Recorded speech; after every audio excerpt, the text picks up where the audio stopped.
Think about how far this country has gone, that the government and the corporate media are now so threatened by alternative information and citizen muckrakers that they are openly now sending up test trial balloons and beta testing the end of the free internet as we know it. They did not intend to do this at this stage. The white papers I've read, they plan to start curtailing the internet in the next 5 to 10 years. Now they're moving their game plan up because they are desperate and they realize that the people are listening.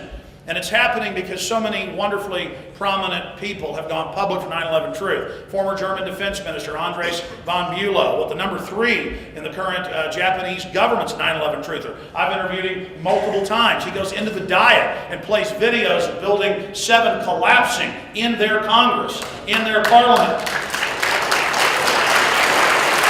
We have people like Dr. Bob Bowman, former head of the Star Wars program, and a highly decorated military veteran, a true person of conscience, who has been actively crisscrossing the United States and the world exposing 9/11 Truth, and thousands of other prominent people. But most importantly, millions and millions and millions of average people that understand the danger.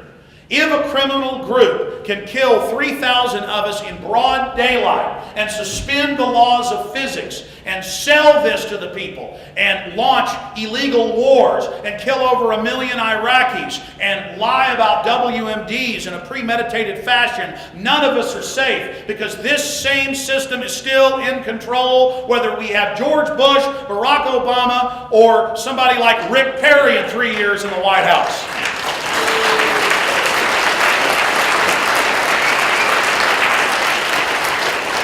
Sarah Palin isn't going to save you. Joe Biden isn't going to save you. You are going to save this country and this planet. The United States, once the true beacon of liberty and freedom worldwide, the example to other nations, has now become an example of corruption and oppression and tyranny. The communist Soviets, 60, 70 years ago, would torture people.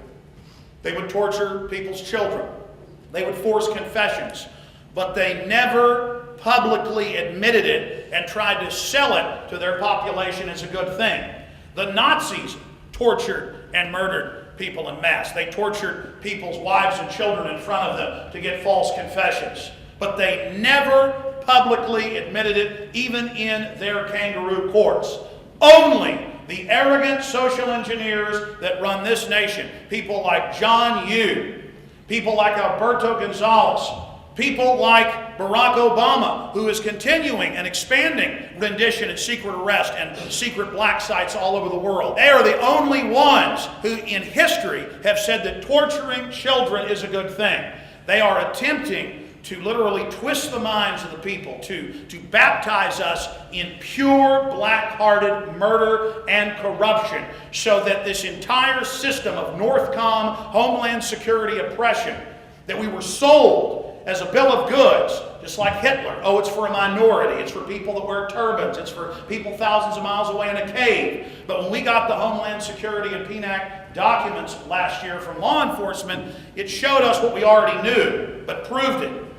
The entire system is focused on activists, anti-war activists, anti-GMO food activists, Second Amendment activists, libertarians, anti-war activists, returning veterans, former police, anyone that has any skills is targeted by this secret police network that the system is attempting to roll out against us. But the good news is, in every poll, in every focus group, and by every indicator we've got, this has only caused the people who were on the fence and who were in denial to finally wake up and realize just how dire our straits are. Because yes, the people are beginning to wake up, but the system is coming in like a flood against us and attempting to fully break our will and to capture the United States as an engine of global domination.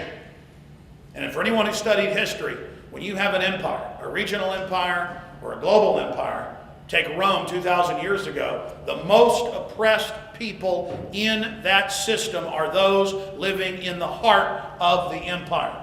And they use our primitive instincts to be threatened by outsiders, to sell us on primitively turning off our thinking process and going along with this evil. But in the final equation, it is a life and death situation. And there couldn't be a more serious issue to face than an empire who writes policy reports for PNAC, Dick Cheney and others, September 2000, amongst others. You have Zbigniew Brzezinski running much of the policies for Obama, writing 2 books, one of them The Grand Chessboard, saying, if we don't have a large Pearl Harbor event, we're not going to be able to mobilize our people to launch all of these new wars for this Pax Americana. But even if you were an evil servant of the empire, you need to understand that in this empire, you will be targeted just as much or more than outsiders. So when we hear about a Pax Americana, it's not even a Pax Americana. This is not being done for our nation. This is being done for offshore private banks that control the United Nations, that control our Pentagon, that control our Congress, and who are seeking to solidify their hold on the planet so they can go ahead with the next phase in their operation. And if you think the tyranny you've seen so far has been bad, the next phase will make this pale in significance. Some of the points I wanted to go over here are basically the history of government-sponsored terror. And I know that most of you are fully aware of this. For people watching this later on hundreds of different video channels, on the web, on YouTube, and on other channels, you're going to hear some architects, some engineers get into the Twin Towers, and the clear evidence that there was a top-down controlled demolition, that Building 7 was blown up with a classical controlled demolition, and that the federal government and NIST have been forced to change their story 5 and now a 6th time, and that they can't even explain why these towers fell. And that's very important from a scientific perspective, because that's something that professionals, physicists, architects, engineers can really sink their teeth into.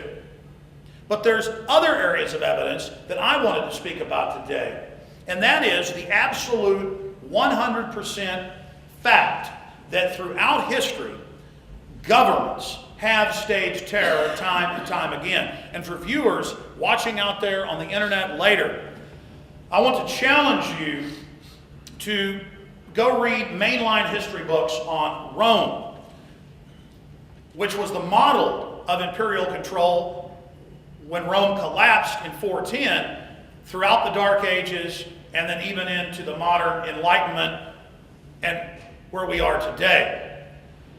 The Romans would routinely, and then many years later they would write about it, they would brag about it, they would write manuals on how they had done it. They would routinely stage massacres and kill everyone on an outlying village on the edge of the empire as a pretext to then propagandize local tribes to fall in behind their legions and support them. But there were even more classical cases of false flag staged events by the Romans. If you go to the history books and read about some of the most powerful families in Rome, in fact Julius Caesar's family, they were involved in the city of Rome and surrounding areas in fire insurance. And they would come to the local patrons at businesses, to the different neighborhoods, to the Jewish neighborhoods, to the Greek neighborhoods, to the Roman neighborhoods, and they would say, you need to support our fire department, and if you don't support our fire department, we are going to burn down your neighborhood. You may have heard of this a couple thousand years later with the Italian mafia. Well documented, comes to your grocery store, your cleaners, or your business and says, if you don't pay us protection money and hire some of my boys to work here, then somebody's going to burn your business down. And so this is a repeat. This is what false flag terror is. This is a mafia system of control.